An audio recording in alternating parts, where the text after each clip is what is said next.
So, career reading tayo para sa mga air signs natin, Aquarius, Libra, and Gemini.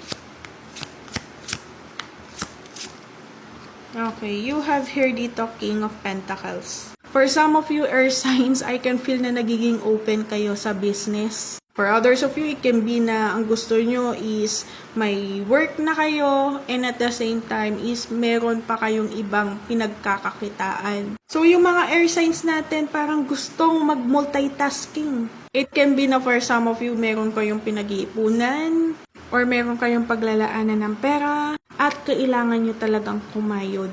Now, para sa mga air signs natin dyan na workaholic, this card confirms na magkakaroon ng progress din yung financial ninyo. So, all your hard works, all your sacrifices is worth it yan. So, kung may mga financial struggles kayong kinakaharap ngayon, is mag-focus kayo sa mga opportunity para mas lalong magkaroon ng progress yung financial mo.